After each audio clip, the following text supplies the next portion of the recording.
Estadística descriptiva. Este es el último video de la serie de estadística descriptiva y vamos a ver cómo se interpreta un histograma. Ya sabemos construir un histograma, ahora vamos a ver qué nos dice. Vamos a ver qué nos dice sobre la centralidad de los datos. En un histograma podemos ubicar dónde está la media si ponemos imaginariamente una balanza y dónde tendríamos que poner esa balanza en el histograma para que no se vaya para un lado o para otro.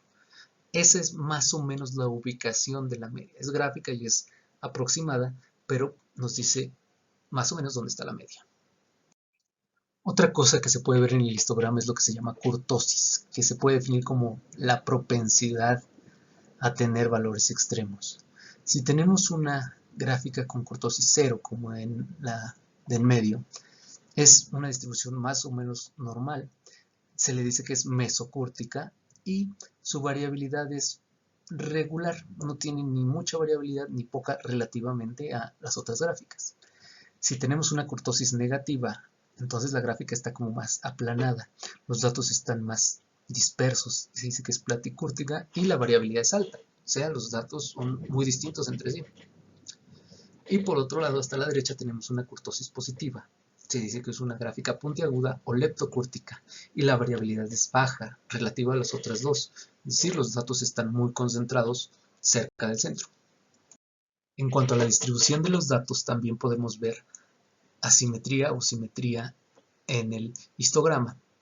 Si es simétrico, pues la cantidad de datos en las clases por la derecha y por la izquierda del centro va a ser más o menos igual.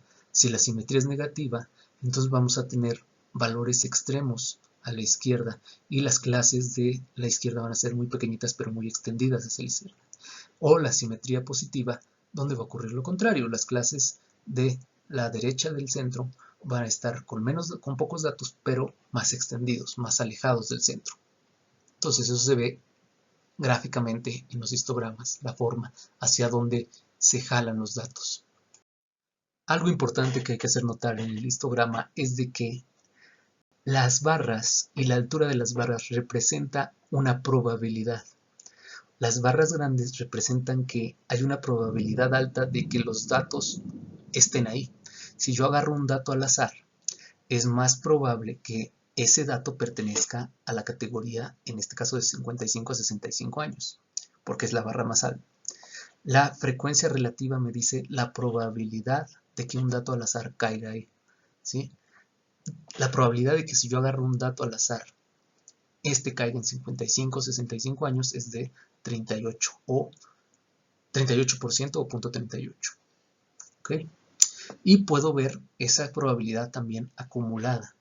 Puedo decir, si elijo un dato al azar, ¿cuál es la probabilidad de que tenga menos de 65 años? Entonces me voy a la clase de 65 y sumo esa probabilidad de esa barra y de las anteriores. Entonces la probabilidad acumulada, la frecuencia relativa acumulada de esa clase, que es 66, me dice la probabilidad de que sea ese dato o menor. Siempre hay que tener cuidado cómo se interpretan las gráficas, cómo las hacen y cómo las interpretan. Hay que tener algunos puntos en cuenta. Primero, ver qué representa cada eje, en qué unidades está, si es una escala absoluta o relativa, o sea, si es una proporción, es un porcentaje o es una frecuencia absoluta, y si el número de clases que se están usando son las adecuadas. Aquí los histogramas que están en esta diapositiva a la derecha, todos se hicieron con los mismos datos, pero con diferente número de clases, y parecen como si fueran completamente distintos. De hecho, son completamente distintos, pero los datos son los mismos. ¿Sí? Y cuando vean un histograma, lo que tienen que ver es dónde está el centro, cómo están los valores extremos, cómo está la dispersión de los datos. Entonces hay que analizar para que no los engañen o ustedes no engañar a propósito, ser honestos de cómo representar los datos.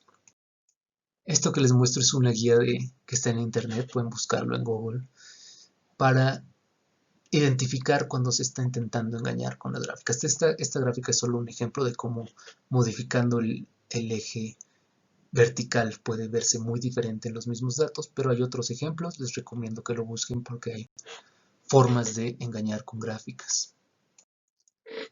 De este video, lo que queremos que entiendan es qué se puede decir sobre la centralidad, variabilidad y distribución de los datos simplemente observando el histograma de frecuencias, sin ninguna descripción numérica, solo gráfica.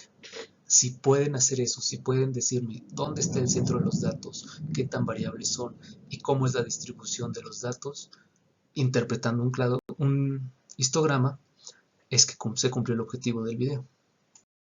Con esto terminamos la parte de estadística descriptiva del curso y van a tener su primera evaluación que incluye los temas 1 y 2.